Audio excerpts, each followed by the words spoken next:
Kembali di Kompas Petang, Saudara. Menko Perekonomian Erlangga Hartarto menyebut indeks harga saham gabungan IHSG turun di bawah 5.000 pasca pengumuman Gubernur DKI Jakarta Anies Baswedan tentang penerapan pembatasan sosial berskala besar di wilayah DKI Jakarta. Erlangga menyatakan keputusan PSBB Jakarta turut berpengaruh terhadap perekonomian. Menko Perekonomian menyampaikan meski ada penerapan PSBB, kepercayaan publik agar ekonomi terjaga tetap diperlukan.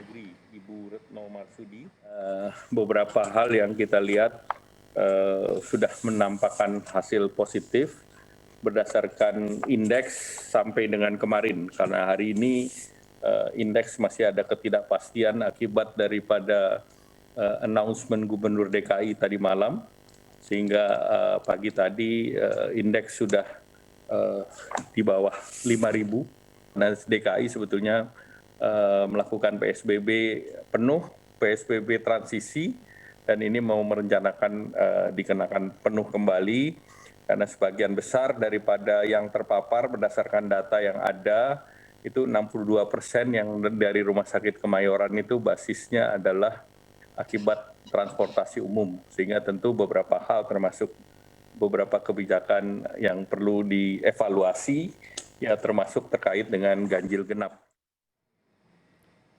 Persentase penurunan IHSG mencapai 5% atau sekitar 257 poin hingga berada di level 4.800 pada pukul 10:36 tadi. Penurunan ini membuat Bursa Efek Indonesia menghentikan sementara perdagangan. Sebelumnya IHSG pada 4 hingga September hari ini berada di level lebih dari 5.000 poin.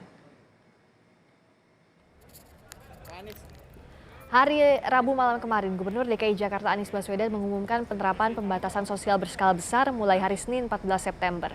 PSBB diterapkan dengan mengurangi warga untuk bekerja di kantor dan pembatasan transportasi umum. Kebijakan ini diambil karena data kasus positif corona aktif di ibu kota yang mengalami peningkatan. Kegiatan perkantoran mulai hari Senin tanggal 14 itu ditiadakan, semua kegiatan dilakukan di rumah. Kemudian lalu lintas akan ada pembatasan kendaraan umum. Kita akan merapatkan tentang pelaksanaan PSBB sehingga pelaksanaannya bukan hanya di Jakarta, tapi kita sinkronkan. Pak, nanti ada pengetatan ya Pak yang masuk Jakarta Pak? Nanti akan dibahas, saat ini belum ada ketentuannya. Dari data kasus positif corona yang masih aktif, trennya naik. Kita lihat Saudara, pada akhir Juli, 31 Juli, kasus corona aktif ada di angka sekitar 7.100. Lalu pada akhir Agustus ada lebih dari 8.500 kasus. Lalu kita lihat pada 7 hingga 9 September angkanya sampai 11.000 kasus aktif. Ini berdasarkan data dari corona.jakarta.go.id. Gubernur DKI Jakarta Anies Baswedan juga menyampaikan data proyeksi tempat tidur isolasi jika tidak menerapkan PSBB. Pada 17 September, Saudara, seluruh tempat tidur isolasi akan penuh. Lalu diproyeksikan ada sekitar 4.800 pasien butuh tempat tidur isolasi pada 6 Oktober. Sementara ketersediaan tempat tidur baru bisa terpenuhi pada 8 Oktober. Ketua DPRD DKI Jakarta Prasetyo Edy Marsudi menyatakan bukan lagi sosialisasi protokol kesehatan saat PSBB Senin nanti, tapi tindakan tegas langsung bagi pelanggar. Karena PSBB diterapkan salah satunya untuk meniadakan kerumunan. Kita melihat kondisi Jakarta ini ya sangat luar biasa dengan mengatasi COVID. Dan saya minta kepada Gubernur, kepada Kapolda, kepada Pangdam untuk terjun ke masyarakat dan membuat satu tindakan tegas, karena sekarang ini sudah tidak bisa bersosialisasi lagi. Harus tindakan tegas, lapangan harus ada efek jerahnya. Saudara, bagaimana agar PSBB total di Jakarta berhasil dan bagaimana dengan kegiatan usaha? Kita berbincang dengan Ketua Umum DPD Himpunan Pengusaha Pribumi Indonesia DKI Jakarta, Sarman Simanjorang. Selamat sore, Pak Sarman. Selamat sore, Mbak Bris. Dan juga epidemiolog Universitas Indonesia, Tri Yunis Miko Wahyono. Selamat sore, Pak Tri Yunis. Selamat sore, Mbak. Saya ke Pak Sarman dulu. Tadi dilihat Menko Perekonomian juga sudah menyebutkan IHSG terjun bebas setelah diumumkannya PSBB ini. Ya. Kalau dari sisi pengusaha, ya ini memang harus dilakukan atau bagaimana? Ya, memang ini satu pilihan yang teramat berat ya, Ya. Oleh Pak Gubernur. Di satu sisi kalau PSBB ini tidak diterapkan, tentu angka penularan daripada COVID ini mengkhawatirkan dan trennya semakin naik.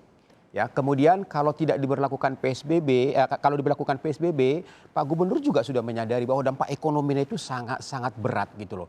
Kami bagi pengusaha misalnya dengan adanya penerapan kembali PSBB ini sangat berat bagi kami. Tapi ini adalah pilihan yang amat sulit ya oleh Pak Gubernur. Tapi di antara pilihan yang sulit ini harus diputuskan, yaitu adalah bagaimana mengedepankan keselamatan dan kesehatan warga. Nah, bagi kami pengusaha mau tidak mau harus mendukung dan harus menerima itu apapun kenyataan pahitnya demi untuk katakanlah keselamatan warga. Nah, harapan kami memang adalah bagaimana efektivitas daripada PSBB ini. Itu yang paling penting. Jadi kami ingin agar PSBB ini adalah bila perlu yang pertama dan terakhir. Jangan ada lagi PSBB. Jangan ada lagi. Akan tetapi dampaknya itu harus kita rasakan. Jadi saya tadi setuju disampaikan oleh Ketua DPRD bahwa selama PSBB ini harus tegas.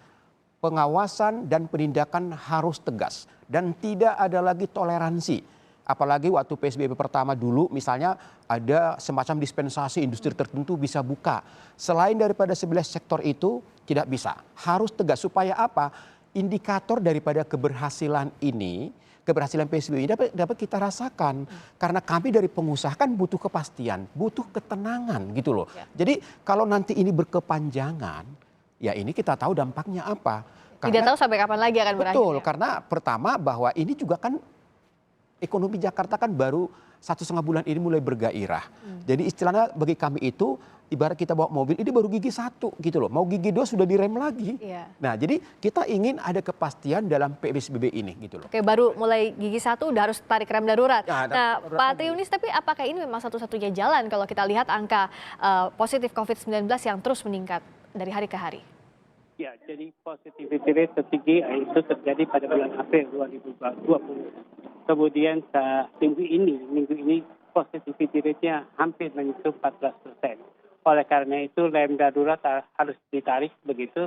Konsekuensinya apapun konsekuensinya demi menyelamatkan warga Jakarta begitu. Baik itu dari COVID-19, baik itu dari kematiannya. Jadi menurut saya Pak Gubernur memang mengambil risiko yang banyak, baik itu dari sisi ekonominya, baik itu dari sisi yang lainnya begitu. Pak Tri Yunis melihatnya apa yang jadi kendala? Kalau kita lihat di negara lain, ketahuan kapan puncaknya. Kalau kita kan tampaknya untuk menentukan kapan puncak angka COVID-19 ini kan belum bisa dihitung sampai sekarang. Apa yang membuat ini tidak berhasil sampai sekarang, Pak Tri Yunis? Ya, karena PSBB transisi itu dia lakukan pembatasan sosial sekaligus pelonggaran juga begitu. Pelonggaran pada mal begitu dibuka, kemudian pelonggaran pada tempat wisata, pelonggaran pada transportasi. Jadi sekarang harus pembatasan sosial. Pembatasan sosial di semua sektor kecuali sektor yang harus berada, yaitu sudah ditentukan sebuah sektor, maka semua sekarang harus di rumah, harus bekerja di rumah, harus ngapa-ngapain juga di rumah. Nah, masalahnya adalah kapan berhentinya, sehingga kegiatan ekonomi bisa berjalan lagi begitu. Jadi harus ditentukan kapan berhentinya juga. Jadi kalau kasusnya menurun sampai minimal pada mingguannya adalah 100 sampai 200 begitu. Kalau itu ditentukan mungkin masyarakat akan mau begitu. Kalau itu tidak ada batasnya, mungkin masyarakat akan keberatan. Jadi bisa dijanjikan kan misalnya turun berapa itu nanti bisa dihentikan PSBB total? Betul. Okay. Betul, harus ada janji. Oke. Nah kalau dari Pak Sarman, sudah dihitung atau belum apa kira-kira kendala yang akan muncul saat rem darurat ini ditarik, saat PSBB total ini mengulang lagi dari awal? Ya, jadi risiko yang kita hadapi adalah ini ketika pengusaha nih mulai bergairah nih. yang mulai bergairah ya, tiba-tiba harus direm lagi. Jadi ini kembali lagi kita ke awal ya, di mana berbagai sektor usaha yang menggerakkan ekonomi Jakarta, sektor jasa terutama yang namanya hotel, restoran, kafe, pusat perdagangan harus tutup, bahkan pembatasan transportasi, dan juga pelaku-pelaku UKM yang ada di Jakarta yang sudah mulai bergairah ini mau tidak mau sementara harus tutup. Jadi ini risiko yang memang harus kita tanggung bersama gitu loh. Nah, kami ya sangat-sangat berharap sih ya di tengah ketidakpastian ini tetap pengusaha bisa tegar ya, bisa semangat menerima kenyataan ini, dan harapan kami tidak melakukan PHK misalnya ya, kalau hanya dirumahkan sih mudah-mudahan, karena ini kekhawatiran kita gitu, kekhawatiran kita. Makanya kami akan sangat-sangat mendukung apapun program pemerintah dalam rangka untuk bagaimana agar penyebaran virus corona ini segera kita hentikan. Jadi kami akan sangat berharap agar PSBB ini betul-betul kita maksimalkan. Betul-betul kita dorong dengan partisipasi semua pihak. Ya kadang-kadang kan begini Mbak Priska, saat ini kan agak disorot itu pertama klaster perkantoran, klaster pabrik. Dulu memang sempat klaster pasar tradisional. Bahkan muncul juga klaster keluarga terakhir. Betul, klaster keluarga.